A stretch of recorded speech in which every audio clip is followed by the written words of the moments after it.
Skip, remind you now, he only weighed 144, so he was basically 10 pounds, basically under the weight. But he wiped it out. A much smaller guy just because he's at the end of the road, but the fight's so big and the money's so big, he's gonna have to take it. I bet he retires after that fight. Have to start playing catch up in rounds 4, 5, 6. Believe me, by the 7th round, Canelo is going to be a little muscle fatigued, right? We've seen that. Usyk looks unreal in his newest training clips. Nobody prepares quite like he does. His methods are so rare that they boost his reaction time to crazy levels. It's like he knows a punch is coming before it's even thrown. His moves are smooth, fast, and look almost unreal. This rare way of training is the reason why he's so tricky to touch, and why fighters can't figure him out when they're inside the ropes. Has retirement ever crossed your mind? Have you ever thought about that? I always say like 37 is good time to go. It's not because I can be in the boxing anymore, but sometimes you need to do something else. So I'm being in October I turned 20 years as a professional fighter. So it's meant a lot of years. So Usyk's name isn't just built on wins. At his peak, he paused his career to fight for Ukraine when war began. While many chose safety, he defended his country. That brave call earned him massive respect and showed he has the heart of both, a fighter and a patriot. Once doubted by some UK fans and fighters, he's now praised around the globe. Usyk never demanded respect. He earned every bit of it through his punches and his courage beyond the ring. Do you see that fight now differently based on how Canelo performed against Skull Eddie? A little bit, yeah. Yeah? Oh, wow. It wasn't just the fact that he couldn't cut the ring off. I just feel like the timing now, the age, Canelo is amazing. I mean, not just because of his ability and what he's accomplished, but the fact that he still has the desire for those training camps and those fights. But I just feel like that desire might be fading a little bit. Not because of his love for, but just because of age and like life. Do you know what I mean? And don't get me wrong, like the Crawford fight will definitely get him up for it.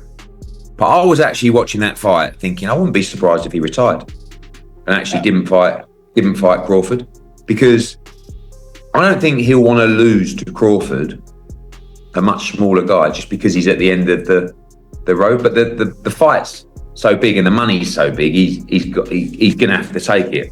I bet he retires after that fight. Carl Froch has spoken highly of how Usyk climbed to the top.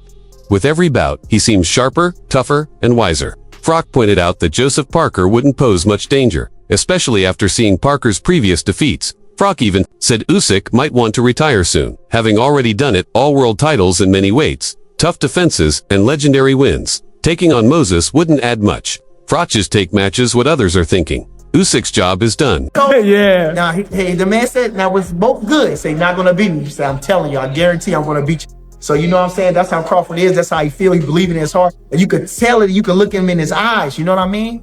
And a lot of people believe that Crawford going to win this fight. And a lot of Mexican people. Yeah, they supporting him. They supporting him. A lot of Mexican people, you know, so they got their formula why Crawford gonna beat him. But it's a tremendous fight. I think Canelo, like I say, is a living legend. You know, and everything that he do. A lot of people don't like him. A lot of Mexicans don't like him, but I love him. I think he does everything good in the ring. I think, you know, from swag to everything. I just love Canelo. I can't take it away from him. You know, he had them little allegations and everything. Yeah. And that's a damper on him. But I try not to focus on that. You know what I mean? I know he got in there with the baddest guys, the toughest guys, and he came through with flying colors. So I give him all the credit going up there fighting Bivol when nobody knew who Bivol really wasn't paying attention to him. That man was a 25-year-old champion, the reigning champion, title defenses under his belt, and young and good. And Canelo fought him. So, you know what I'm saying? That was a challenge. You feel me? Had the height, had the reach, had a lot of, you know what I mean? So I give Canelo none but credit. I thank him for allowing us to get this fight.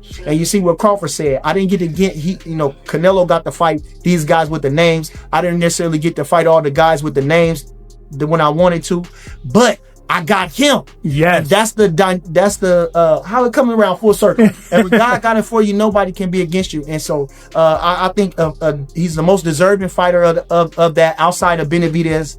You know what I mean? Yeah. Besides that, but Benavidez still doesn't bring the super fight dynamic to it. Yes. It's a really good fight with Benavidez, but this is a super fight. Exactly. We have legends fighting because David Benavidez has yet to become a legend. He's still growing in the sport. Absolutely. Crawford is a legend. 14 years in the sport, 10 years as champion, 11 years going on. You understand? Undisputed 2 different times, fighter of the year, all those different things. So, like I say, and the mystique of Crawford is legend in itself. The mystique of Crawford. So, I mean, you know, so it's a super fight. Again, I thank Canelo Alvarez for taking the fight.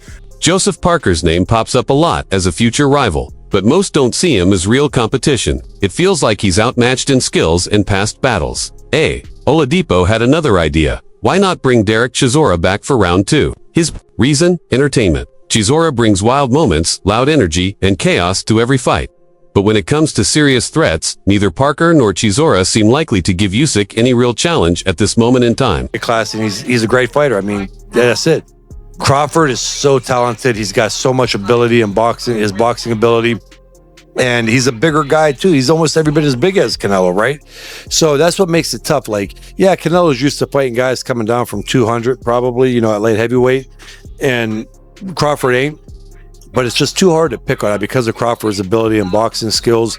I'm not going off of Canelo's last fight. You know, the guy he was fighting was in survival mode pretty much. He was just fighting not to get knocked out. When you fight a guy like that, you're not going to look good, right? I don't care what anybody says.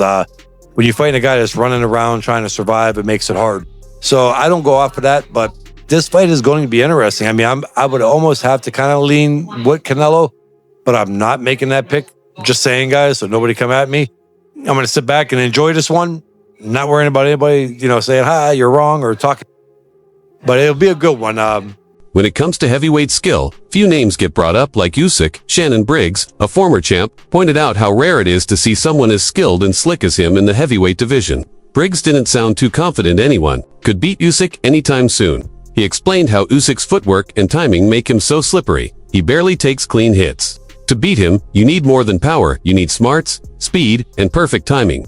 That's rare to find. Why is it that Shiraz was able to knock out Berlanga, but not Canelo? Just Canelo doesn't go out for the knockout anymore. Canelo's just now, you know, we've seen in the last few fights, he just does enough to win. He did the same again, Munguia. He dropped Munguia, but then they didn't want to finish him. Charlo, Berlanga. He wants to cruise through the fight. You know, he's up there, you know, in not in age because he's only like 33 or 34, but he's fighting since 15. He was 15. A lot of training camps, a lot of sparring matches. So all that takes a lot out of your body. So he takes care of his body too. So he doesn't go all out because he doesn't want to just finish his body. He knows he still has a few more years and a few big fights where he wants to take care of himself and not punish himself too much. That's why he hasn't been able to knock those guys out. Not because he can't. I think he just does enough to win. I think Shiraz also has great power, man. I think Shiraz has the power that nobody believed he had. Other fighters have said it, too. Usyk's hard to hit. Roy Jones Jr. broke it down perfectly. He said Usyk doesn't just avoid punches, he sets traps. When you chase him, he makes you miss and pays you back right away. Roy said that takes brains, not just speed. Usyk stays calm under fire and punishes mistakes. It's like playing chess, not checkers. Jones called him one of the smartest guys in boxing today. That's why nobody's figured him out in the ring yet. Is going to attempt to do something that is so incredible, so magnificent, so amazing as a fighter and for his legacy, in trying to beat Canelo Alvarez, the 168-pound undisputed champion.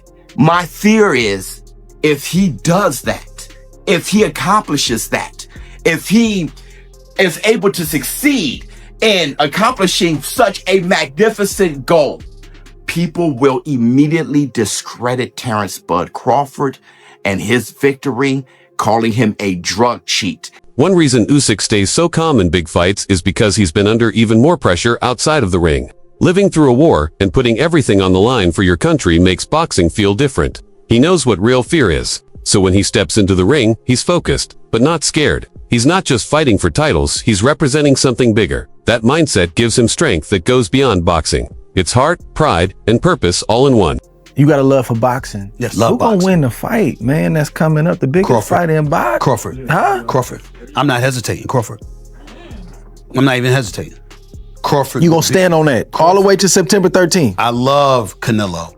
Crawford will beat Canelo. Crawford will beat Canelo by decision. I can't see anybody knocking out Canelo Alvarez. But I do believe that if you can box and you can move, that you can beat Canelo. You can outpoint him. That's right. When I think about Canelo, one of the things that I don't like about Canelo, despite his greatness, and a neck as wide as Broadway for crying out loud. Right. It's like almost every shot has to be a power shot. It's a power shot, yeah. That's not beating Crawford. I will confess, I think Gervonta Davis's trainer, Cal, I think he said this. He said Crawford could find himself in trouble if he decides to engage with Canelo, because Canelo is the naturally bigger, stronger fighter. And I don't care that Crawford's gotten bigger, and I don't care that Crawford's gonna go in there just as big as Canelo. Canelo is accustomed to fighting at the weight, and Crawford is not. And Canelo is a genius in this regard. You don't see him show up for fights not ready. He's always prepared. He's always ready. He's always prepared. So I think he's the slower fighter, though. And I think that Crawford is brilliant as a boxer. And I think that between switching to conventional and southpaw, using his jab and movement, I think that Crawford is going to outpoint Canelo because he's faster. But I don't think he's gonna knock him out. Joe Rogan said it best, Usyk moves like a middleweight. That's not normal at heavyweight. Rogan explained how most big men plod forward, but Usyk glides around them. He called it special how a guy with that size can move so lightly, and it's not just the movement tits, how Usyk uses angles, feints, and footwork to confuse opponents. Rogan said that's what separates good from great. Usyk's style breaks the mold. Man, I'm feeling good. You know, work has been going great. And, you know, fight time, we're going to be prepared to put on a great show for you guys. Has this been in your mind? We've been talking about it forever. Did you feel like this was eventually going to be the case, that you and Canelo were going to eventually get in there? Not at all. Not at all. I didn't, you know, think it was, you know, a fight that he wanted. So I didn't really know. But, you know, thanks to Turkey, Al-Sheikh, he made it possible. And, you know, we got one of the biggest fights in the last decade, you know, happening at Allegiant Stadium, September 13th. When you get in there, what do you expect? Everyone's going to make, you know, a size difference, but what do you expect when you get in there with Canelo? I'm expecting Canelo to be Canelo. You know, he's the bigger man. I expect him to, you know, box a little bit, but I also expect him, you know, to try to walk me down and be the bigger man. So, you know, we expect everything in there. Lennox Lewis respects what Usyk brings to the table. As a former heavyweight king himself, Lennox knows what it takes to rule the division. He praised Usyk's ability to adapt, saying it's rare to see someone climb from cruiserweight and dominate heavyweights with such class. Lennox pointed out that Usyk doesn't rely on size, he uses skill and strategy. That's a throwback to older times. He said Usyk's one of the most complete fighters in today's boxing scenes. Mart Slick, in solid. Terence gotta be Terence, bro. He's a real deep thinker. He processed fights like nobody else. And he's processed this Canelo fight. He's seen it. He went through it 2 or 3 times already. He knows how this ends. You can tell the way he shadow boxes. He visualizing Canelo being right there in front of him. You understand? Look at the movement. That's all you got to do. Look at the movement. And that's the type of master boxer that Canelo is going to be facing. And the only thing I say is Canelo hasn't faced an opponent like this in a long time. You know what I mean? I think Canelo's going to have to go back to the Caleb Plant fight and look that good, that active, that, you feel me, moving with that type of grace to beat Terence Crawford. Because weight ain't going to make the difference. It ain't going to be the weight. It's going to be the skill set. Some wondered if Usyk could deal with younger, harder-hitting heavyweights. When he headed into his rematch with Daniel Dubois, the pressure was real. But Usyk didn't flinch. He put on a show that shut the critics up. His balance, timing, and coolness stood out big time. Russ Somber said Usyk had something to prove and he showed it. He owned the ring, outclassed Dubois, and made it clear he's still elite. That wasn't just a win, it was a warning. Usyk's still king. The best fighter he has ever faced. He says that he believes that Terence Bud Crawford is better than legendary Hall of Famer Bernard Hopkins, Oscar De La Hoya. There's no shot there. Tito Trinidad. But the shot came in where he said that he believes he is definitely better than Russian superstar undisputed light heavyweight world champion who beat Canelo Alvarez, I thought, pretty handily, 9 rounds to 3. I thought 10 rounds to 2, but 9 rounds to 3 at worst. He beat Canelo Alvarez in Dimitri Bivol. And then he said that, but this is not a shocker, he said this before, that Terence Crawford is better than Floyd Mayweather. Now, I personally don't believe that. I believe that Floyd Mayweather is the better fighter. But nonetheless, Terence Crawford is a great in his own right. But this just goes to show that Canelo Alvarez has learned something, a thing or two from Floyd Mayweather. He showed some things he took from Floyd Mayweather from their fight, which he lost every single round to a 36-year-old going on 37-year-old Floyd Mayweather. In 2013, he lost every single round to Floyd Mayweather, right? Floyd Mayweather always build up his opponents. Always. Okay? He always build up his opponents. He never tear down his opponents. He learned, if you tear down your opponent, how you get credit for your opponent for the win. If he's able to be aggressive, not be affected by Bud's punches, and just keep, attacking and imposing that will on him, and then Bud being the dog that he is, and just saying, you know what, I'm gonna go, I'm letting loose. I think that can change the effect on Bud, and I think that will be the way that Alvarez can win that fight. Yeah, good. Yeah, so what do you think? Obviously, if Bud remains slick, what outside of that could cause Canelo to